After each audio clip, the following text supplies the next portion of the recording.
Alors, je suis Sylvie Nouette, présidente de l'association Yaoundé Revive Art.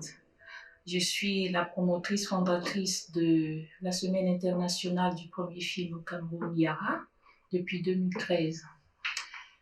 Après mes études secondaires, où j'ai obtenu mon baccalauréat scientifique D, j'ai continué avec l'entrepreneuriat. J'ai travaillé avec Écran Noir, Promote, le Salon international de l'entreprise. J'ai également travaillé avec IAFE, mais auparavant, je me suis formée en bureautique informatique, en événementiel, où j'ai commencé, comme tout le monde, la base, hein, en tant qu'assistante, secrétaire, dans une régie publicitaire ici à Yaoundé. Donc, grosso modo, c'est moi.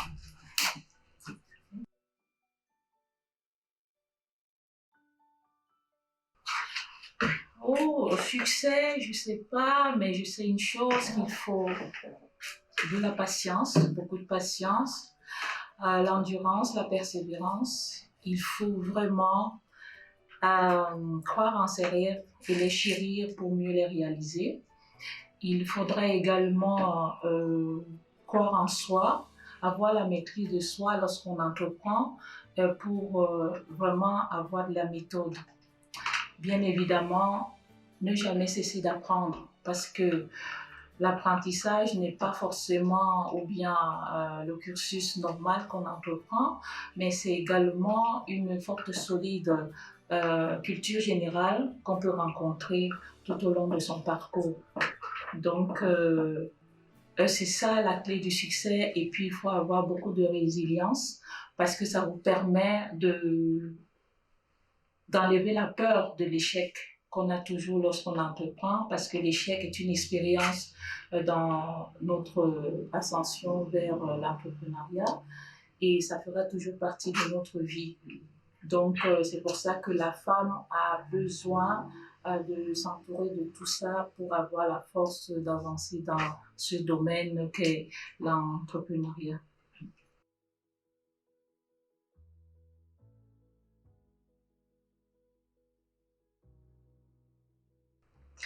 Alors, ce qui me vient à l'idée, c'est l'échec, je dirais, certainement moi-même. Moi-même, pourquoi? Parce que j'ai certaines, mais moi-même pour expliquer c'est quoi les études supérieures, par exemple, que j'aurais pu faire quand j'en avais besoin, j'ai pas fait, ce qui fait que m'a donné une peur pour moi-même de pouvoir justement oser faire quoi que ce soit. Il a fallu que, mais cela m'a aidé parce que euh, ayant commencé tôt à travailler, j'ai pu justement rencontrer des gens, des personnes qui m'ont guidée. Par exemple, ici, j'ai commencé en 2000 avec Écran Noir. En 2005, j'ai rencontré le metteur en scène Christian Lara pour faire partie de sa production où je m'occupais de tout ce qui était administratif du côté Cameroun et on a fait plus de pratiquement un mois dans le nord pour le tournage. En 2007, j'étais avec White Material de Claire Denis. J'étais dans le groupe de Terre africaine, les éditions Terre africaine de Bassek Bakobio. J'ai rencontré beaucoup de gens qui étaient vraiment formidables, Isabelle Huppert, Zach de Bancolé et bien d'autres encore qui m'ont donné justement l'opportunité de grandir. Mais là où j'ai su que je pouvais faire quelque chose, c'est lorsque je suis allée à Promote, le salon de l'entreprise, où, travaillant dans un stand, j'ai été remarquée par le délégué général, le légendaire qu'on n'en parle plus, Pierre Zumbac, qui m'a dit vouloir travailler avec moi dans sa structure. J'ai tout de suite dit non, parce que je me suis dit, mais Sylvie, euh, est-ce que tu n'as pas fait les études supérieures, voilà, tu ne pourras pas recevoir toutes ces personnalités du monde entier pour ce rendez-vous d'affaires. Mais et par chance, ou par chance, par volonté, j'ai pu assumer ce rôle-là. Donc aujourd'hui, je pense que si nous avons vraiment la capacité de vaincre la peur qui nous habite, nous pouvons aller très loin. Et aujourd'hui, j'ai à mon actif, comme je viens de vous dire, une PME, SNW, qui fait dans les relations publiques et le lobbying. Je suis l'initiatrice de l'association Yaoundé Revive Art, YARA, et je suis la promotrice de ce grand festival qui a sa 7e édition. Donc voilà ce que mon échec a pu m'apporter.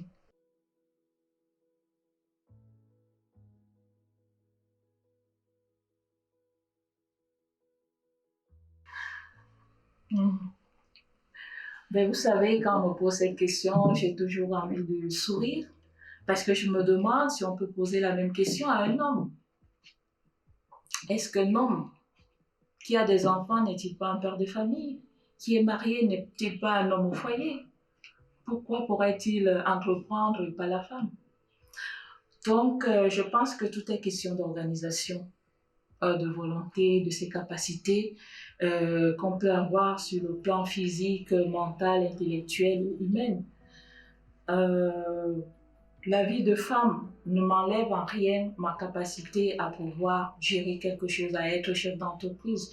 Je n'ai non plus besoin de mettre une veste et cravate pour pouvoir convaincre ou pour diriger. Je reste femme, je suis coquette et j'aime d'ailleurs par-dessus tout. Et cela ne m'empêche de diriger des humains ou des hommes et des femmes. Donc, cela pour dire que si on est marié ou on a un compagnon, c'est une question d'entente entre les conjoints qui vont discuter des projets, des ambitions de la femme, et elle maintenant va continuer à travailler avec le soutien de son mari, qui reste d'ailleurs le chef de la famille, bien entendu. Mais le mari sait que sa femme est là pour travailler autrement et ils vont devoir, lui par exemple, pourra faire à manger, pourra être cet oreiller-là dont la femme viendra justement pleurer lorsque ça ne va pas ou alors rire ensemble parce qu'elle a réussi à faire ce qu'elle a envie de faire. Donc pour moi, la question ne se pose pas femme ou homme. Lorsqu'on sent le besoin de pouvoir diriger, de pouvoir être chef d'entreprise, on le fait. Mais si on ne le sent pas, il faut rester dans le second rôle qui est pourtant important dans une société parce qu'il n'y a pas de solitude.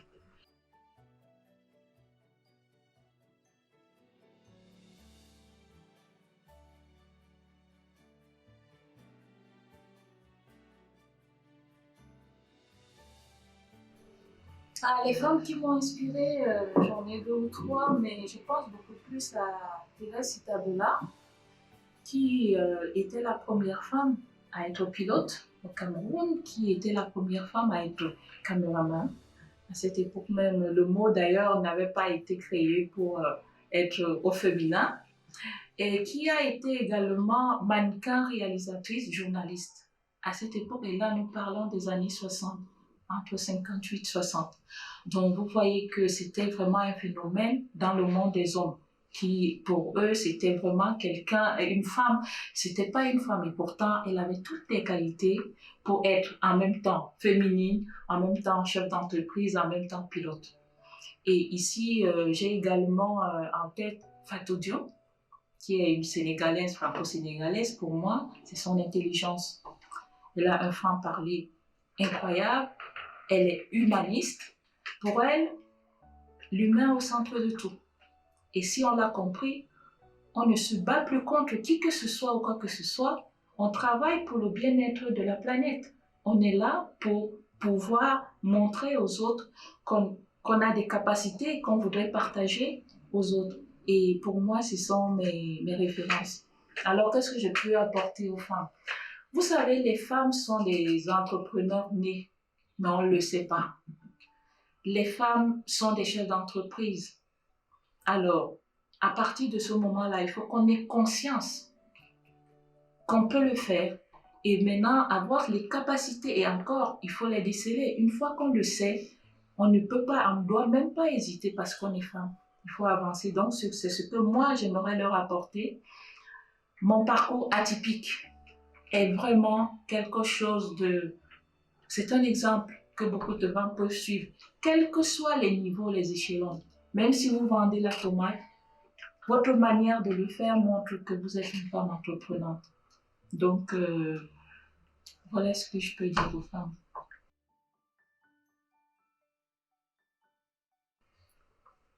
L'amour, beaucoup de choses, le pouvoir. Vous savez, quand on est une femme réalisatrice, une metteur en scène, on a le pouvoir entre les mains. Parce qu'on est capable de montrer tout ce qu'on a envie de montrer. On est capable de représenter la femme dans son film comme présidente de la République, comme magistrat, comme médecin, comme voilà, chef d'entreprise, pour justement permettre à la nouvelle génération, aux enfants, de voir que, ah, donc on peut être ceci ou cela, et non seulement être une domestique, être une femme de joie, etc., que malheureusement, les hommes ont l'habitude de présenter à l'image. Donc, pour moi, le cinéma, c'est cette culture-là, ce vivre ensemble des peuples, c'est également une source de revenus, une industrie. Donc, pour moi, le cinéma représente tout.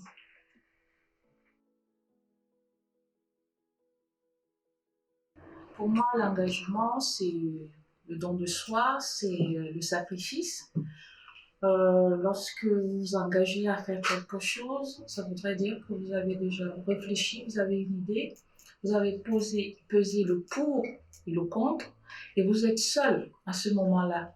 Une fois mûrie l'idée, c'est en ce moment et pris une décision qu'en ce moment, vous décidez d'en parler soit à votre conjoint ou alors aux amis ou familles. Certains seront pour, d'autres contre. Donc un engagement, c'est quelque chose que vous devez absolument tenir jusqu'au bout. Vous ne vous arrêtez pas en chemin, il faut y aller. Au risque même de l'échec, c'est un engagement. L'essentiel, c'est d'y parvenir, c'est d'arriver jusqu'au bout. Donc pour moi, le mot engagement est quelque chose de vraiment essentiel dans la vie de tout être humain qui a envie d'entreprendre, quel que soit le, le domaine. Il faut un engagement et un engagement ne se prend jamais à la légère. Donc engagement veut dire tenir une promesse, faire des sacrifices pour le bien commun.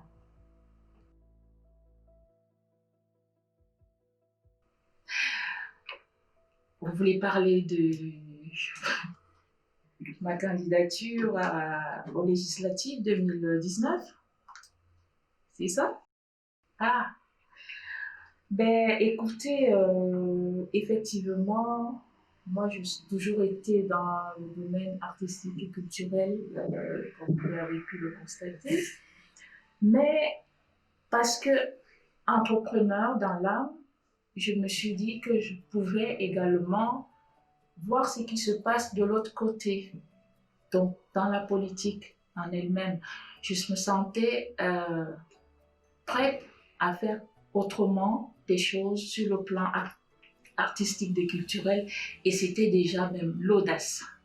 C'est beaucoup plus l'audace qui m'a amenée. Je n'ai jamais fait de politique, je le dirai toujours, mais je me suis dit que tout être humain qui est dans un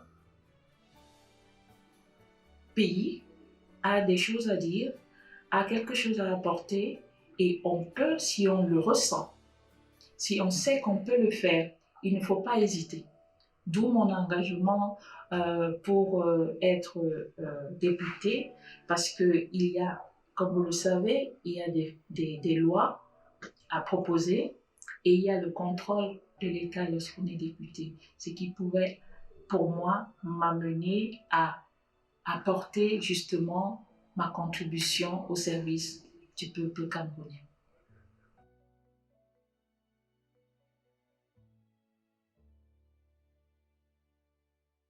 10 novembre 2014, c'est l'ouverture de la première édition du festival.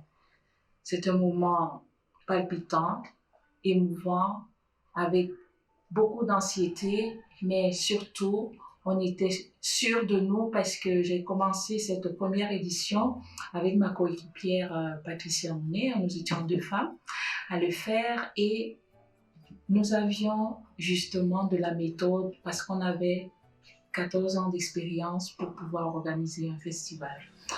Mais on appréhendait parce que comme toujours, c'est un bébé, un premier-né. Il y a beaucoup d'appréhension. Il y avait dans les coulisses des jeunes réalisateurs qui étaient là pour nous accompagner. On avait notre première marraine, Fatou Ndiaye. Nous avons eu également Aïssa Maïga. Nous avons eu Philomène Ga, une compatriote. Nous avons eu Cheikh Omar Sissoko qui sont venus pour justement accompagner les jeunes parce que la Semaine internationale du premier film est là justement pour renforcer les capacités de nos réalisateurs et réalisatrices, de leur donner des formations, de leur donner la possibilité d'être confrontés à leur alter ego du monde entier parce qu'il est un festival international, étant donné qu'il nous manque des écoles de cinéma ici, il nous manque des infrastructures, donc le cinéma, le festival, Yara est là justement pour donner une formation professionnelle pour que nous ayons, le public ait envie de voir les films réalisés par nos compatriotes et par là, la sous-région Afrique centrale. Donc, c'était des coulisses, c'était les montées des marches, c'était vraiment du glamour, la bonne humeur, mais également l'éducation et la formation.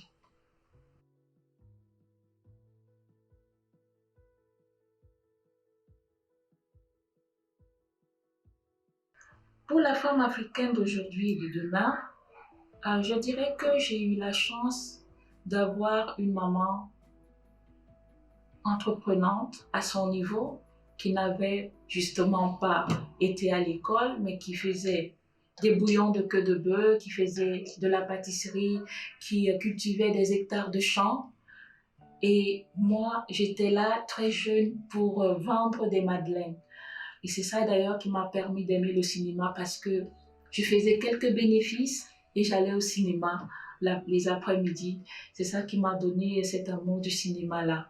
Alors si ma mère à son niveau a pu faire tout ça, où les gens venaient toujours manger chez nous parce qu'elle faisait à manger pour tout le monde, alors je me suis dit, pourquoi pas moi? Elle m'a influencé quelque part. Alors, si la femme se sent capable de faire quelque chose, pourquoi hésiter? Qu'elle n'hésite pas. La femme, elle est entrepreneur née, je le répète. Alors, il faut savoir seulement déceler cela et avoir les capacités d'entreprendre. Donc, à toutes les femmes, nous sommes faites pour entreprendre, qu'on le veuille ou pas. Mais il faut le faire en étant consciente que ce ne sera pas un long fleuve tranquille. Toutes les difficultés qu'on va rencontrer sur notre chemin ne sont que des expériences de demain. Donc, il ne faut pas avoir peur et continuer d'apprendre et d'avoir des modèles de femmes qui puissent maintenant vous inspirer pour avancer.